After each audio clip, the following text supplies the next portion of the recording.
Estamos aqui com a doutora Solange Caetano, enfermeira, bacharel em Direito, presidente do Sindicato dos Enfermeiros do Estado de São Paulo, presidente da Federação Nacional dos Enfermeiros e coordenadora do Fórum Nacional 30 Horas Já.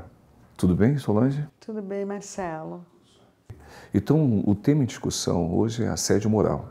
E para nós sabermos o que significa assédio moral, eu queria que você respondesse para a gente o que é assédio moral. Bom, primeiramente, queria cumprimentar os profissionais de enfermagem que estão nos assistindo, dizer que falar de assédio moral é sempre uma honra para mim, porque é um tema que eu sou estudiosa e que hoje é um dos principais fatores que vem acarretando os profissionais de enfermagem, o adoecimento dos profissionais de enfermagem. Então, definir assédio moral é qualquer humilhação, qualquer escrito ofensivo, qualquer atitude vexatória que expõe a intimidade do profissional de forma que ele se sinta ferido no seu eu, né? É óbvio que tem que ter uma relação hierárquica. Normalmente, o assédio moral ele acontece de cima para baixo, de forma verticalizada, mas existem outros tipos de assédio moral. E, por incrível que pareça, Marcelo, os profissionais que passam por essa situação, que são vítimas de assédio moral, eles se sentem tão ofendidos na sua intimidade que muitos se afastam por adoecimento e acabam não retornando nunca mais para o local de trabalho. Tamanha é a agressão psicológica que eles sentem, né? Então, e hoje está sendo muito comum essa prática de assédio moral por profissionais de enfermagem contra outros profissionais e também dos gestores, diretores para com os enfermeiros, e muitas vezes o enfermeiro acaba repercutindo dele para com a equipe de enfermagem. Perfeito. Entendendo o que é assédio moral, quais são os tipos de assédio que existem? Então, nós temos o assédio moral vertical, né? Que é vertical descendente, que está ligado ao nível hierárquico, que normalmente é do chefe para com subordinados, do chefe para com a equipe, pode ser uma única pessoa escolhida pelo assediador, ou pode ser a equipe toda, e aí a gente chama de assédio moral coletivo. O assédio moral pode acontecer também de forma horizontal, ou seja, entre os colegas de profissão, no mesmo nível hierárquico. E aí tem muito a ver com a questão de querer se destacar perante a equipe, né? Principalmente quando se almeja uma promoção, um cargo superior. A competição que é muito acirrada hoje nas empresas, porque inclusive é a forma moderna de gestão que veio com o neoliberalismo, faz com que esse individualismo e essa competitividade entre os profissionais acabem se tornando assédio moral de forma horizontal. E nós temos também o assédio moral ascendente, que seria da equipe para com o chefe, para com os profissionais, que no caso da enfermagem não é pouco comum. Ele é muito raro, é uma prática de assédio moral muito rara nas outras categorias, mas no caso dos enfermeiros é comum. Nós tivemos aqui no sindicato mesmo um caso de uma profissional enfermeira que foi trocada do local que ela estava prestando serviço. Ela era de um determinado departamento e foi coordenar uma UTI, e os técnicos e auxiliares não aceitaram a enfermeira e se uniram e começaram a assediar essa profissional. Então, ela veio nos procurar bastante desequilibrada, tinha problemas psicológicos, estava afastada pela psiquiatria, inclusive, do hospital, tentando se reequilibrar. Tamanho foi a agressão que a equipe fez contra ela. Inclusive, o sindicato dos técnicos e auxiliares do determinado hospital fez panfleto contra a profissional, falando do currículo dela, e ela era uma profissional que nunca tinha tido nenhum problema na sua vida profissional, no seu currículo, tinha um currículo impecável. Nós tivemos uma mesa de entendimento, conversamos com a administração do hospital e acabou-se para solucionar o problema, retirando ela desta unidade e colocando ela numa outra em que ela foi bem aceita pela equipe e aí conseguiu então se reequilibrar e voltar à sua vida normal. Agora, muitos casos acontecem em que o profissional não consegue retornar ao seu dia a dia. Agora, muitos profissionais, isso não é possível. Tamanho é o desequilíbrio que eles passam a ter por conta do assédio. Então, no caso da enfermagem, como ela é o enfermeiro, ele está numa figura dupla, né? Nós temos sempre dupla, porque ao mesmo tempo que ele é representante do gestor, do patrão, da empresa, porque ele funciona como um cargo de chefia, coordenando uma equipe, ele também é empregado. Então, muitas vezes, ele acaba sendo vítima, porque as pessoas não conseguem entender essa dualidade que faz parte da nossa profissão, faz parte do ser enfermeiro. Perfeito. E diante, né, da sua fala, e vendo que o assédio acontece em várias vertentes, qual é o perfil do assediado e do assediador? Na realidade, existem vários casos para o assediador se colocar, né? Às vezes, a empresa quer que o funcionário peça demissão. Então, este chefe começa a assediar com ofensas, humilhando o profissional na frente da equipe, na frente de pacientes, de acompanhantes, chamando a atenção na frente das pessoas, ou então isolando esse profissional, não dá ordens diretamente ao profissional, ele manda através de bilhetes ou manda recados através de outro membro da equipe, com o objetivo de que essa pessoa acabe pedindo demissão e saia da empresa. Isso é uma das táticas que muitos gestores têm utilizado e que nós entendemos que é uma prática perversa, né? E que acaba não levando a lugar nenhum, porque só degrada a empresa. Como degrada a equipe, degrada a empresa, né? Então não traz lucro, só traz malefício para a empresa. Agora, tem aquele chefe que também tem o prazer de humilhar. Ele humilha porque ele não foi com a sua cara, ele não gosta de você, não houve empatia entre o chefe e o subordinado. Então, normalmente, ele escolhe a vítima que ele entende que é um problema na equipe, né? Normalmente são aqueles que são os questionadores, reivindicadores que reivindicam seus direitos, ou quando o chefe dá uma ordem que é controversa, ele diz, não, essa ordem não vou cumprir porque isso não está correto para o meu paciente, não está correto para a minha equipe, e ele acaba não cumprindo. Então, aquele que é questionador, normalmente, ele é escolhido como uma vítima de assédio moral. Além disso, nós temos aí na ponta dos assediados as mulheres. As mulheres, elas são vítimas constantes da prática de assédio moral, principalmente porque são mulheres, têm filhos, são gestantes. Então, o fato de você ter que se afastar muitas vezes para cuidar do filho, pedir licença para acompanhar filho, faz com que você acabe sendo uma vítima de assédio moral, né?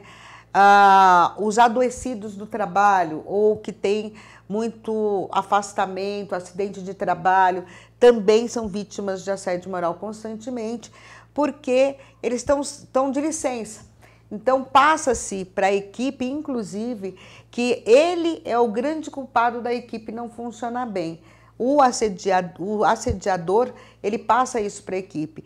E, às vezes, o assediado, ele acaba se isolando porque ele não se sente mais membro da equipe, porque a própria equipe fala, olha, você é o culpado de eu estar sobrecarregando, eu estou sobrecarregado, eu estou trabalhando no seu lugar. Quando, na realidade, quem deveria pensar em ter alguém para cumprir a escala, caso alguém saia de licença ou fique adoecido, é o empregador. Então, este chefe, que é o assediador, passa para o assediado a responsabilidade. Ele é o culpado, ele é o responsável, inclusive, por adoecer. O empregador, ele tem um poder de direção, né? Correto. Como é que eu posso diferenciar, nós podemos diferenciar esse poder dele de estar dirigindo, né, está exigindo determinado cumprimento de determinadas normas, com propriamente assédio moral. O poder dele de dirigir, de cobrar determinada conduta, né, dentro da empresa, e o que ele pode estar fugindo disso que eu posso considerar que ele está cometendo assédio moral. Na realidade, é bastante complicado essa diferenciação de poder diretivo e assédio moral, né? Há uma linha muito tênue entre uma coisa e outra. O dono da empresa, o gestor, aquele que tem o controle, tem o poder de dirigir a empresa da forma como ele acha melhor para que alcance a sua finalidade, né? Que além de gerar lucro, também tem a finalidade social. Porém, o que dá limites a este empregador é exatamente a lei. Ele não pode ultrapassar aquilo que está limitado pela legislação, seja ela trabalhista, se for um gestor público, pelo Estatuto do Servidor Público. A lei diz exatamente para ele até onde ele pode ir, né? Por exemplo, o contrato de trabalho é uma das coisas que, apesar de não ser lei escrita, mas é lei entre as partes. Então, o que está no meu contrato de trabalho e o que está na legislação geral, eu posso cobrar. O que não está, eu não posso.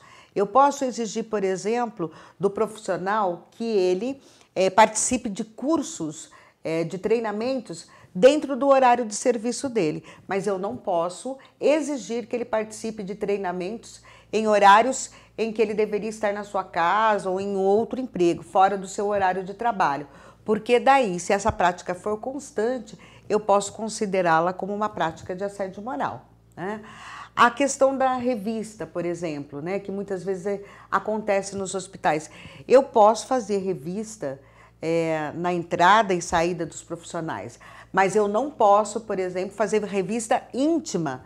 Eu não posso tomar nenhuma atitude que exponha a intimidade do nosso trabalhador, certo? Então, a lei sempre é o parâmetro para a quem dirige saber se está dentro do perfil do poder diretivo ou se está assediando moralmente. Eu não posso impedir os trabalhadores de utilizarem o banheiro, controlar as vezes que esse trabalhador vai ao banheiro.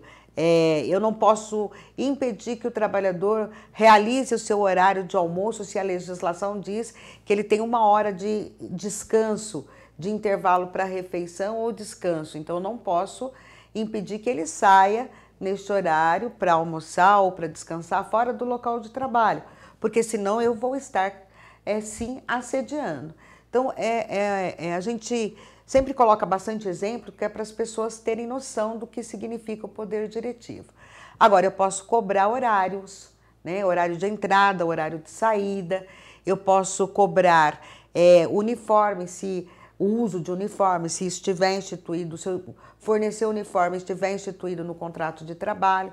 Então, o que está no regimento interno da empresa e no contrato de trabalho, como parte do princípio que é lei entre as partes, eu posso cobrar. Advindo desse comportamento, o assediado ele pode desenvolver, né, alguma patologia.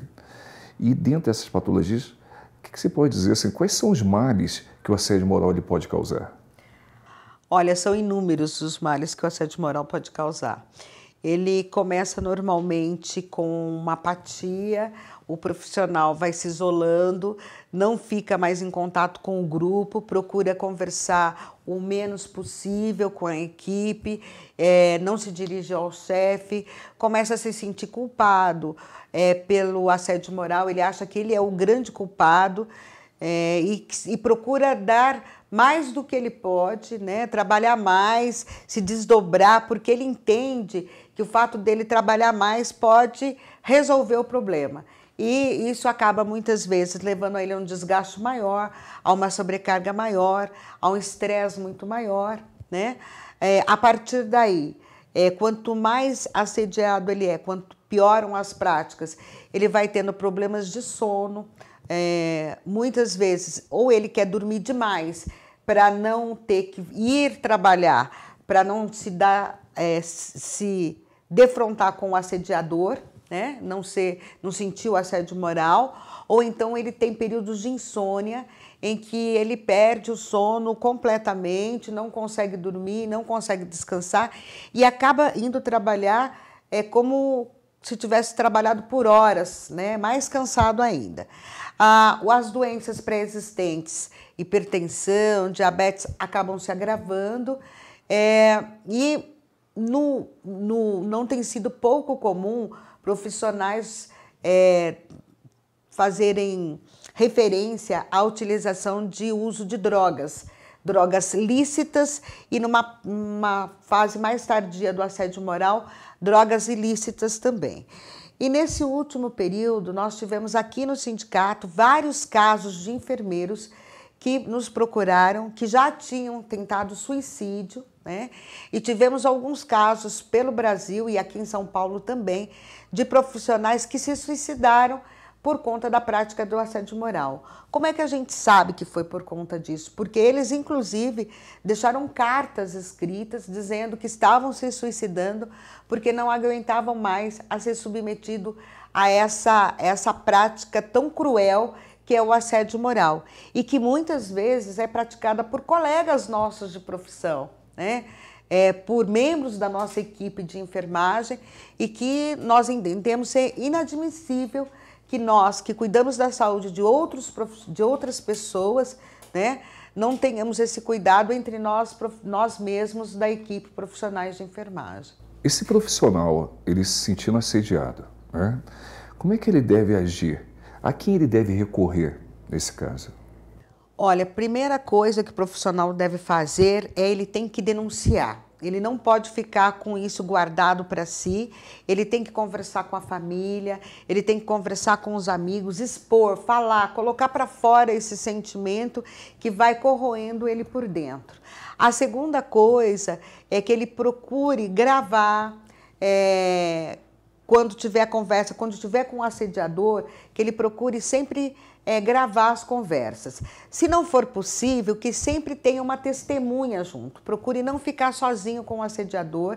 Tenha sempre alguém que possa servir de testemunha para ele numa possível ação por dano posteriormente. E é importante que ele faça a anotação de tudo o que acontece. Qual foi a data, qual foi a hora, quais eram as pessoas que estavam presentes e qual foi a ação que caracterizou o assédio moral num determinado momento.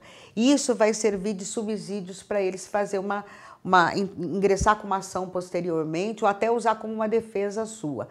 E, óbvio, ele pode procurar o sindicato da sua categoria, se for enfermeiro, Sindicato dos Enfermeiros do Estado de São Paulo, se for técnico auxiliar, o sindicato que estiver representando ele naquela determinada base que ele estiver, porque os sindicatos têm outros instrumentos, né?